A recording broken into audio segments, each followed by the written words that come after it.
পড়তেছি বিশ্ব সংবাদ। নাইজেরিয়ার বন্দুকধারীদের গুলিতে ৫২ জন নিহত। এ নিয়ে থাকতেছে বিস্তারিত প্রতিবেদনে। ৫ বাংলাদেশি সহ ৪ শতাধিক শিক্ষার্থীর ভিসা বাতিল করল যুক্তরাষ্ট্র। এ নিয়ে থাকতেছে বিস্তারিত প্রতিবেদনে। ইসরায়েলের রাষ্ট্রদূতকে বহিষ্কার করল আফ্রিকান ইউনিয়ন। এ নিয়ে থাকতেছে বিস্তারিত প্রতিবেদনে। হাই অ্যালার্টে ইরানের সেনাবাহিনী, আরব দেশগুলোর কাছে নোটিশ জারি। রিপোর্টে থাকতেছে বিস্তারিত।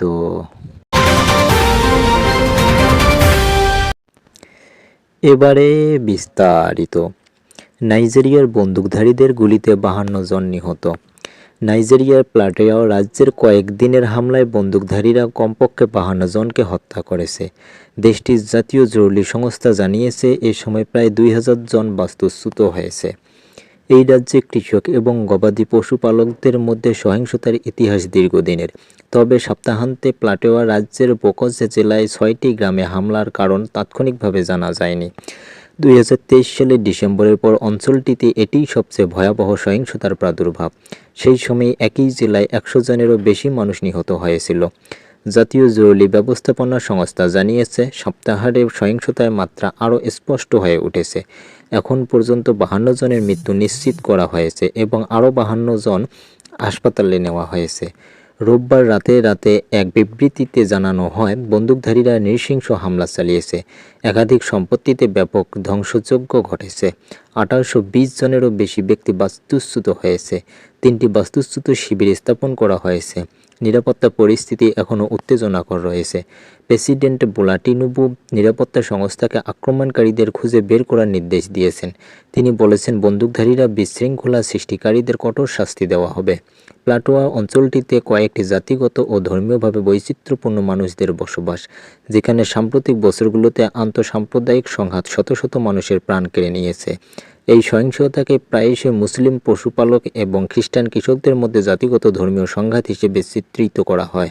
তবে জলবায়ু পরিবর্তন এবং কৃষি সম্প্রসারণের মাধ্যমে চারণভূমি কমে আসার এর প্রধান একটি কারণ।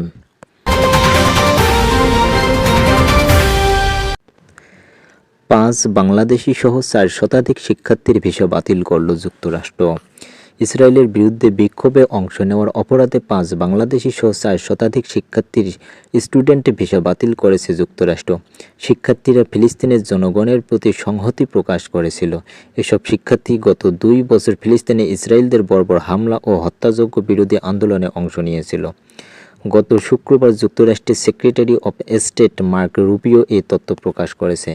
তিনি বলেছেন, ভিসা বাতিলকৃত বিদেশি শিক্ষার্থীদের অধিকাংশই ফিলিস্তিনের পক্ষে আন্দোলন করতে গিয়ে সহিংস কর্মকাণ্ডে জড়িয়ে পড়েছিল।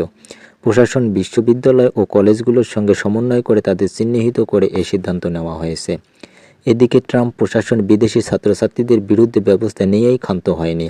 এমনকি যুক্তরাষ্ট্রের নাগরিক হবার পরও ফিলিস্তিনিদের পক্ষে বিক্ষোভ করার অপরাধে চাকরি পাবার ক্ষেত্রে বিধিনিষেধ আরোপ করেছে।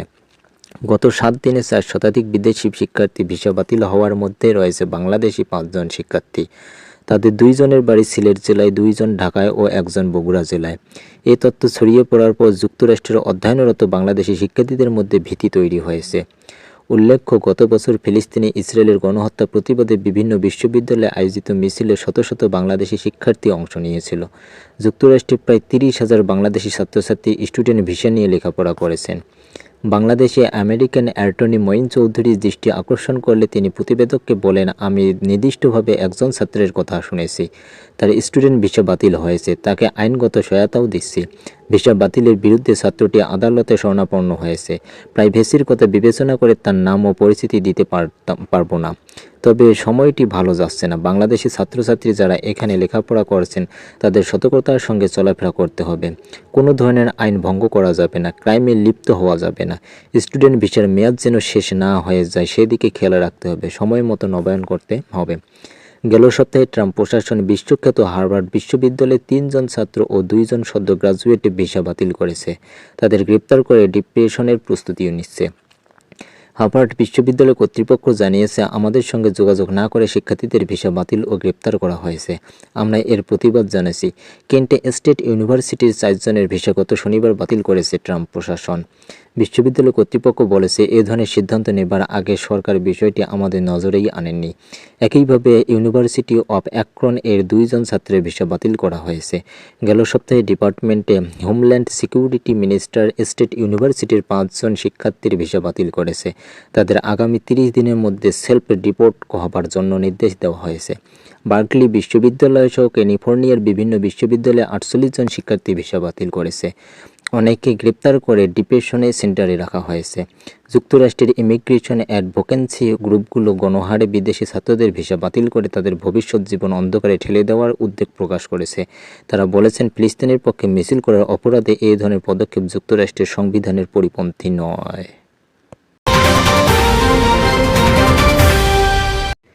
ইসরায়েলের রাষ্ট্রদূতকে বহিষ্কার করল আফ্রিকান ইউনিয়ন। পূর্ব আফ্রিকার দেশ ইথিওপিয়ার ইসরায়েলি রাষ্ট্রদূতকে বহিষ্কার করে আফ্রিকা উপমহাদেশের মধ্যে জোট আফ্রিকান ইউনিয়ন এইট নেতারা জানিয়েছেন, ইসরায়েলের রাষ্ট্রদূতের উপস্থিতিতে জোটের কোনো বৈঠক বা কর্মসূচিতে অংশ নেবে না তারা। সোমবার এক প্রতিবেদনে এ তথ্য জানিয়েছে ইসরায়েলি ভিত্তিক সংবাদ মাধ্যম জেরুজালেম পোস্ট।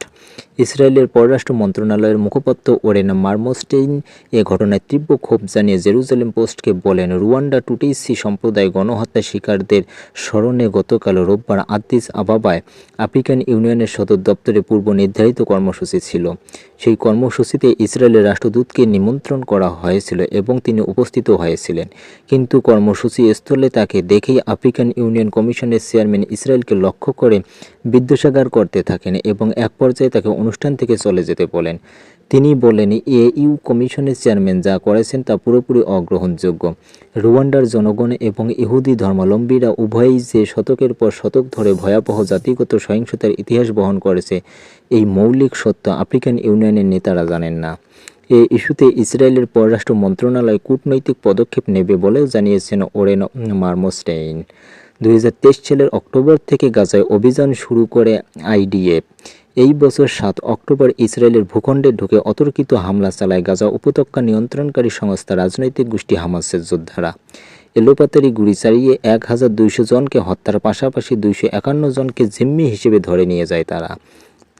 জিম্মিদের মুক্ত করতে ওই দিন থেকেই গাজায় অভিযান শুরু করে ইসরায়েলি বাহিনী।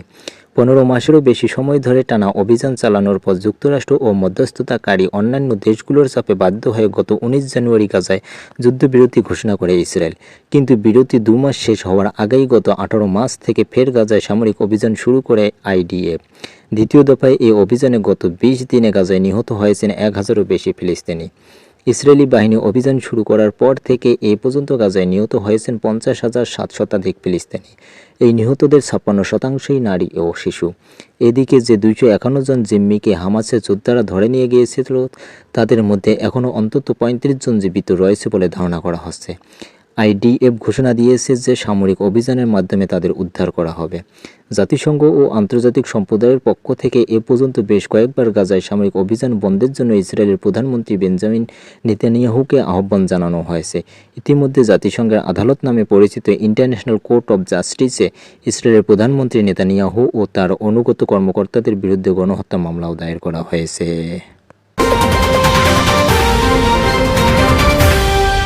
হাই অ্যালার্টে ইরানের সেনাবাহিনী, আরব দেশগুলোর কাছে নোটিশ জারি।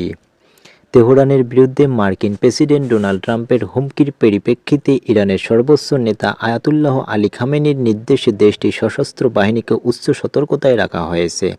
রয়টার্সকে এক ইরানি কর্মকর্তা এ কথা জানিয়েছে। নাম প্রকাশ না করার সত্ত্বে ওই কর্মকর্তা বলেন, ইরাক, কুয়েত, সংযুক্ত আরব আমিরাত, কাতার, তুরস্ক এবং বাহরাইনের কাছে একটি নোটিশ জারি করেন ইরান। নোটিশে ইরানের উপর মার্কিন হামলায় যে কোনো সমর্থন, বিশেষ করে যদি হামলার সময় মার্কিন সামরিক বাহিনী তাদের আকাশসীমা বা ভূখণ্ড ব্যবহার করে, তা শত্রুতামূলক আচরণ হিসেবে বিবেচিত হবে। কর্মকর্তা বলেন এই ধরনের কাজ তাদের জন্য গুরুতর পরিণত বয়ে আনবে। রয়টার্স ওই কর্মকর্তার বরাতে জানিয়েছে, ইরান পারমাণবিক চুক্তি নিয়ে যুক্তরাষ্ট্রের সঙ্গে সরাসরি আলোচনা প্রত্যাখ্যান করেছে, তবে দীর্ঘদিনের চ্যানেল ওমানের মাধ্যমে পরোক্ষ আলোচনা চালিয়ে যেতে চায়। তিনি বলেন, পরোক্ষ আলোচনা ইরানের সঙ্গে রাজনৈতিক সমাধানের বিষয়ে ওয়াশিংটনের গুরুত্ব মূল্যায়নের সুযোগ করে দেয়। গত 7 মার্চ ট্রাম্প বলেন তিনি খামেনির কাছে আলোচনার জন্য একটি প্রস্তাব পাঠিয়েছেন। 30 মার্চ আমেরিকান নেতা হুমকি দেন আলোচনায় ব্যর্থ হলে 2 সপ্তাহের মধ্যে ইরানের উপর অতিরিক্ত শুল্ক আরোপ করা হবে। চুক্তি প্রত্যাখ্যান করে তিনি ইসলামী প্রজাতন্ত্রকে অভূতপূর্ব বোমা হামলার হুমকিও দেন। জবাবে খামেনি বলেন তিনি মার্কিন সামরিক হস্তক্ষেপে বিশ্বাস করেন না, তবে সতর্ক করে দিয়েছেন ইরানে অস্থিরতা উস্কে দেওয়ার জন্য যুক্তরাষ্ট্রের যে কোনো প্রচেষ্টা চূড়ান্তভাবে প্রতিহত করা হবে।